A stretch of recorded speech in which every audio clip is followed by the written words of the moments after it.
کیا واقعی Benjamin Nitin Yahoo کے مطابق تاریخ یہ ثابت کرتی ہے کہ اگر کوئی بہت طاقتور، بے رحم اور ظالم ہو تو برائی بھلائی پر یا باطل حق پر غالب آ جاتا ہے؟ جی ہاں، اسی طرح کے ناز سمجھی کے الفاظ ہیں بنجمن نیتن یاہو کے، جو اس نے ایک حالیہ پریس کانفرنس میں کہے، اور اس نے یہاں تک کہا کہ حضور المسیح یسوع کو چنگیز خان پر کوئی فوقیت حاصل نہیں۔ لیکن تمام ایمانداروں کے لیے سوال یہ ہے کہ کیا واقعی ایسا ہے، یا ہم ایک بہت بڑے روحانی دھوکے کے دور میں داخل ہو چکے ہیں؟ ہمیں سمجھنا ہوگا کہ حضور المسیح یسوع کی بادشاہت کیا تھی۔ یاد رکھیں کہ حضور المسیح یسوع نے کبھی دنیاوی طاقت، سیاست یا سلطنتوں کی زبان میں بات نہیں کی۔ وہ نہ کسی فوج کے ساتھ آئے، نہ کسی تخت کے دعوے دار بنے، بلکہ انہوں نے ایک بالکل مختلف بادشاہی کا اعلان کیا۔ حضور المسیح یسوع نے فرمایا کہ میری بادشاہی اس دنیا کی نہیں۔ یہ الفاظ صرف ایک بیان نہیں تھے، یہ ایک مکمل انقلاب تھا، سوچ کا، ایمان کا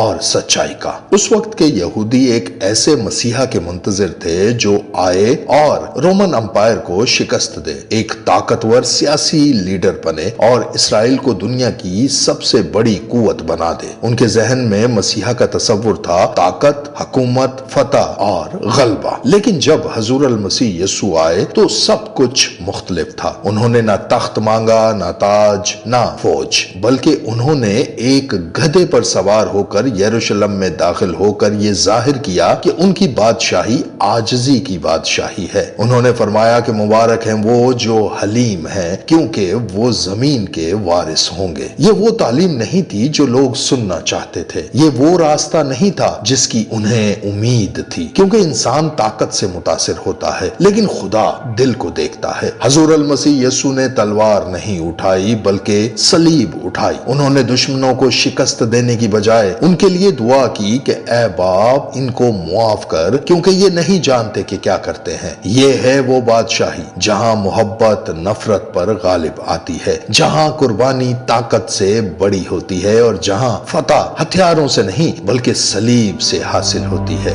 یہودیوں نے حضور المسیح یسوع کو کیوں رد کیا؟ دراصل یہودیوں کی سب سے بڑی غلط فہمی یہ تھی کہ وہ خدا کے وعدوں کو اپنی سوچ کے مطابق سمجھ رہے تھے۔ وہ ایک ایسے مسیحا کے منتظر تھے جو آئے اور انہیں سیاسی غلامی سے آزاد کرے، جو رومن امپائر کی طاقت کو توڑ دے اور اسرائیل کو دنیا کی سب سے بڑی سلطنت بنا دے۔ لیکن خدا کا منصوبہ اس سے کہیں بڑا تھا۔ خدا نے ایک روحانی نجات دہندہ کو بھیجا جو صرف ایک قوم کے لیے نہیں بلکہ پوری انسانیت کے لیے آیا تھا۔ حضور المسیح یسوع گناہ سے آزادی دینے آئے تھے، نہ کہ صرف رومی حکومت سے۔ مگر مسئلہ یہ تھا کہ لوگوں نے خدا کے منصوبے کو نہیں بلکہ اپنی توقعات کو سچ مان لیا تھا۔ اسی لیے بائبل کہتی ہے کہ وہ اپنے گھر آیا اور اس کے اپنوں نے اسے قبول نہ کیا۔ جب انہوں نے حضور المسیح یسوع کو دیکھا تو انہیں ایک بادشاہ نہیں بلکہ ایک عام انسان نظر آیا۔ جب انہوں نے اس کی تعلیم سنی تو انہیں طاقت نہیں بلکہ عاجزی محسوس ہوئی، اور جب انہوں نے انہیں صلیب پر دیکھا تو ان کے لیے یہ ناقابل قبول تھا۔ انہوں نے طنز کرتے ہوئے کہا کہ اگر تو خدا کا بیٹا ہے تو صلیب سے اتر آ، کیونکہ ان کے نزدیک کمزوری شکست تھی اور طاقت سچائی۔ وہ سمجھتے تھے کہ اگر یسوع واقعی مسیحا ہیں تو وہ اپنی طاقت دکھائیں گے، اپنے دشمنوں کو ختم کریں گے اور خود کو بچا لیں گے۔ لیکن وہ یہ نہیں سمجھ سکے کہ یہی تو خدا کا منصوبہ تھا کہ فتح طاقت کے ذریعے نہیں بلکہ قربانی کے ذریعے آئے گی۔ خدا کی نظر میں صلیب کمزوری نہیں بلکہ سب سے بڑی طاقت تھی۔ اسی لیے لکھا ہے کہ میری قدرت کمزوری میں پوری ہوتی ہے۔ یہی وہ راز تھا جو اس وقت چھپا ہوا تھا،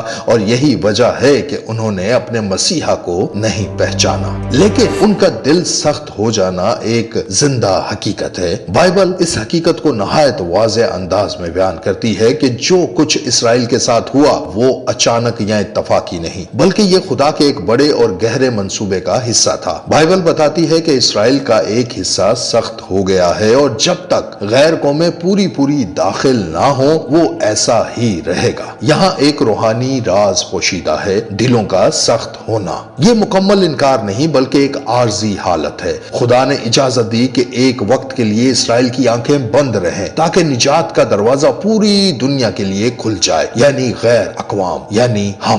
جو کبھی خدا کے وعدوں سے دور تھے، آج اسی فضل کے ذریعے خدا کی بادشاہت کا حصہ بن رہے ہیں۔ یہ خدا کی حکمت ہے کہ وہ ایک قوم کے انکار کو بھی دوسری قوموں کی نجات کا سبب بنا دیتا ہے، لیکن اس کا یہ مطلب ہرگز نہیں کہ خدا نے اسرائیل کو ہمیشہ کے لیے رد کر دیا ہے۔ نہیں، خدا اپنے وعدوں میں وفادار ہے اور کہانی ابھی مکمل نہیں ہوئی۔ یعنی ایک وقت آئے گا جب وہ آنکھیں جو بند ہیں کھلیں گی، جب وہ دل جو سخت ہیں نرم ہوں گے، اور وہ حضور المسیح یسوع کو پہچان لیں گے جسے انہوں نے رد کیا تھا۔ موجودہ وقت انجام نہیں بلکہ ایک جاری منصوبہ ہے جو خدا اپنی کامل حکمت اور وقت کے مطابق پورا کرے گا۔ لیکن آج کے دور میں ہمیں جاننا ہے کہ مخالف مسیح کون ہے۔ بائبل ہمیں ایک نہایت سنجیدہ حقیقت سے خبردار کرتی ہے۔ یہ صرف آنے والے وقت کی بات نہیں بلکہ ایک موجودہ حقیقت ہے۔ بائبل میں مرقوم ہے کہ اور جو کوئی روح یسوع کا اقرار نہ کرے وہ خدا کی طرف سے نہیں، اور یہی مخالف مسیح کی روح ہے جس کی خبر تم سن چکے ہو کہ وہ آنے والی ہے بلکہ اب بھی دنیا میں موجود ہے۔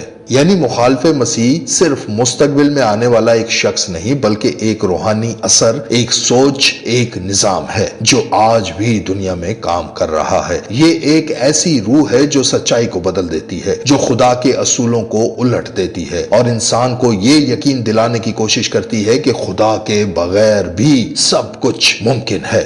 اینٹی کرائسٹ یعنی مخالف مسیح کا نظام ہمیں یہ سکھاتا ہے کہ طاقت ہی سچائی ہے، ظلم ہی کامیابی ہے اور رحم کمزوری ہے۔ یہ وہی سوچ ہے جو ہر دور میں نظر آتی ہے، سلطنتوں میں، جنگوں میں اور انسانی رویوں میں۔ یہ وہی سوچ ہے جو کہتی ہے کہ اگر تم جیتنا چاہتے ہو تو طاقتور بنو، چاہے اس کے لیے کچھ بھی کرنا پڑے۔ لیکن یہی وہ مقام ہے جہاں خدا کی سچائی اور دنیا کی سوچ مد مقابل کھڑی ہو جاتی ہیں، کیونکہ حضور المسیح یسوع نے اس کے بالکل برعکس سکھایا۔ انہوں نے فرمایا کہ جو تم میں بڑا ہونا چاہے وہ تمہارا خادم بنے۔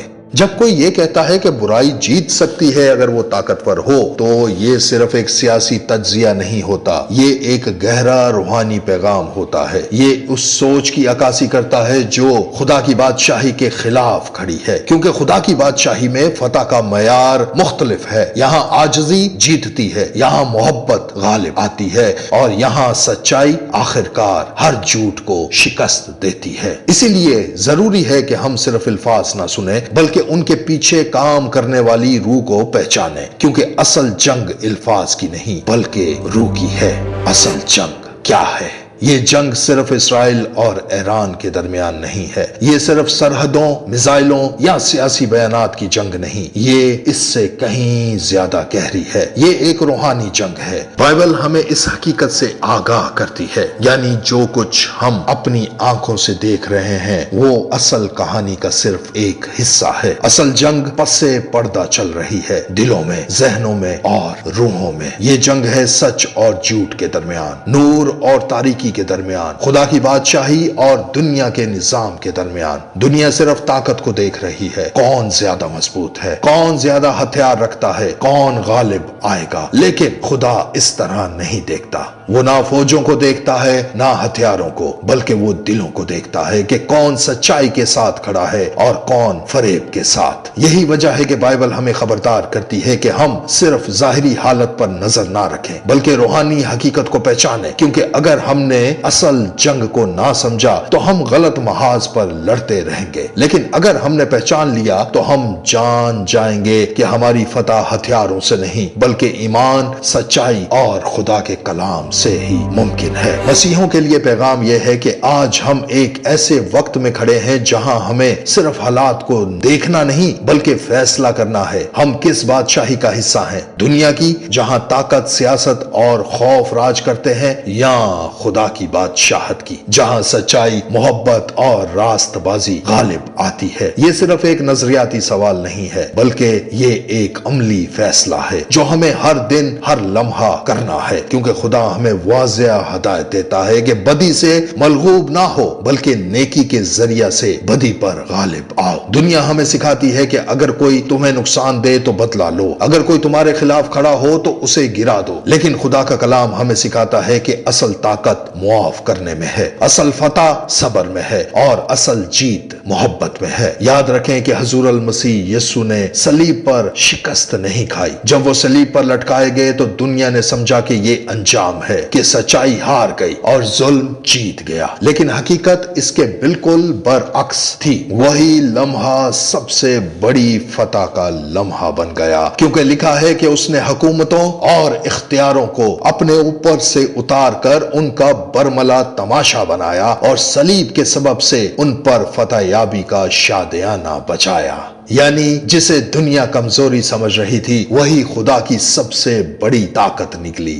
اس لیے آج جب دنیا میں خوف ہے، جب جنگیں ہیں، جب غیر یقینی حالات ہیں، تو ہمیں گھبرانا نہیں بلکہ مضبوطی سے کھڑے رہنا ہے، اپنے ایمان میں، اپنی سچائی میں اور خدا کے کلام میں، کیونکہ آخرکار فتح نہ طاقتوروں کی ہوگی نہ ظالموں کی، بلکہ فتح خدا کی ہوگی، اور خدا کے منصوبے ہی ہیں جو ہمیشہ کامیاب ہوتے ہیں۔ اگر دنیا یہ کہتی ہے کہ طاقت ہی سب کچھ ہے، کہ جو زیادہ طاقتور ہے وہی جیتے گا، تو ہم اس کے جواب میں کہتے ہیں کہ نہیں، محبت سب سے بڑی طاقت ہے۔ اگر دنیا یہ دعویٰ کرتی ہے کہ اگر بہت مضبوط ہو تو برائی جیت سکتی ہے، تو ہم ایمان کے ساتھ اعلان کرتے ہیں کہ حضور المسیح یسوع پہلے ہی ہر برائی پر فاتح ہو چکا ہے۔ اس لیے ثابت قدم رہیں، اپنے ایمان کو کمزور نہ ہونے دیں اور سچائی کو مضبوطی سے تھامے رکھیں، کیونکہ حالات چاہے جیسے بھی ہوں، آخرکار فتح ہمیشہ خدا ہی کی ہے۔